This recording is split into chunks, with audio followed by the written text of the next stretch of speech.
Right. So, Movsar EVLOEV is out of his... No. Sterling, Aljamain Sterling's out of his fight with Movsar EVLOEV. I thought we'd go through some possible replacements, see who would match, and see what type of fights that we can get for EVLOEV, because I want to see him on the Utah card. He hasn't fought in ages. His last fight was, let's have a look. His last fight was Arnold Allen in January of this year. So if he doesn't fight in October,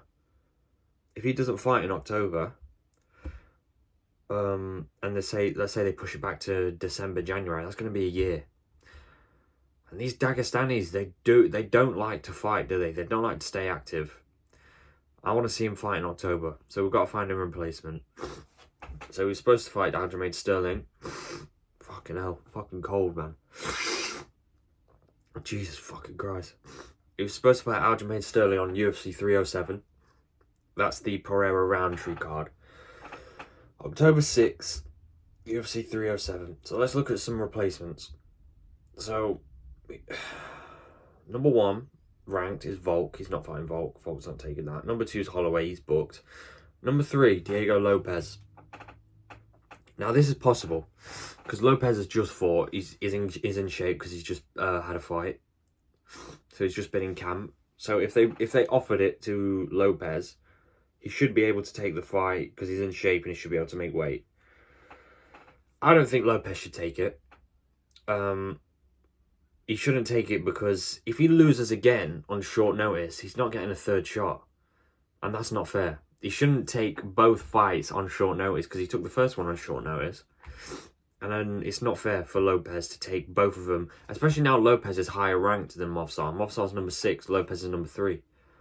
So Lopez has the bargaining power here. He has the leverage.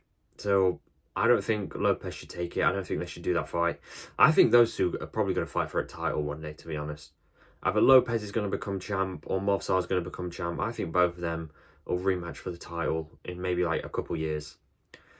Number 4 ranked is Yair Rodriguez. This makes sense, but Yair ain't taking it. You know Yair ain't taking that fight.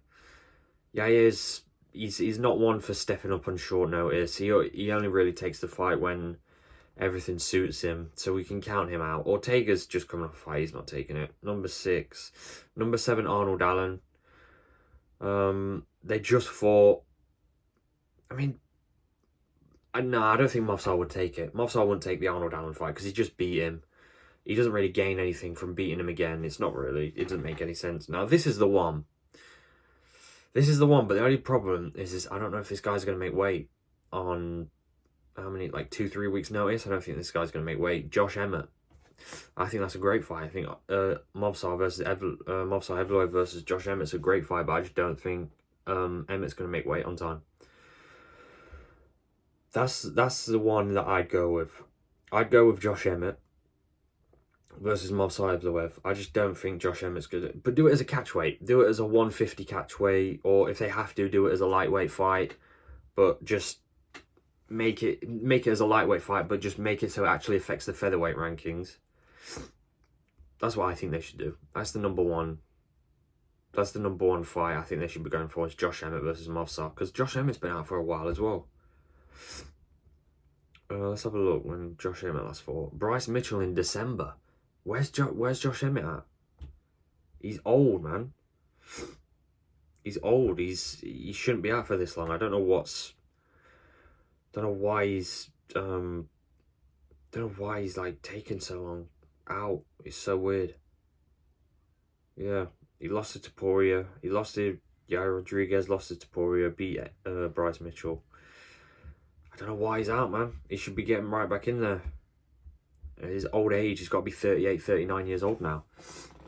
Yeah. Josh Emmett versus Movsar EVLOEV is the fight I think they should do. But if they're not gonna rebook Movsar for the October card, just rebook the Sterling fight for December. I think Sterling said on his YouTube channel that he wants to fight in December. Just rebook it for December. If you're not going to find a replacement, just rebook the fight for December. Because that's I mean, it's not a great fight. It probably is going to be quite boring, but it's the fight that makes the most sense. Because the winner of that is looking at a Lopez fight for a #1 contender, or looking at the loser of Topuria Holloway, or looking at a Volk fight. That's what they're looking at.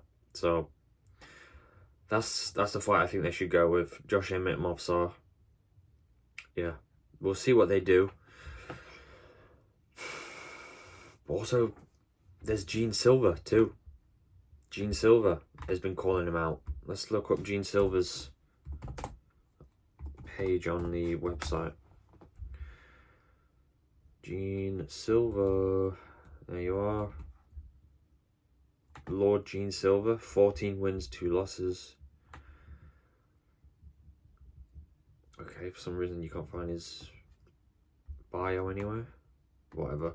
Okay, yeah. Apparently Gene Silver wants it. I think that's a great fight. Gene Silver versus Movsar. Those are the 2 fights that I think they should do. Gene Silver versus Movsar, and then Josh Emmett versus Movsar. I think those 2 are great fights. But we'll see what they do. Well, I'm sure we'll have an announcement within the next week or so. They'll find a replacement soon. But yeah, is what it is. It's disappointing that the Sterling EVLOEV fight's off, but nothing we can do about it. And we'll just see what their replacement is. Yeah, thanks for watching.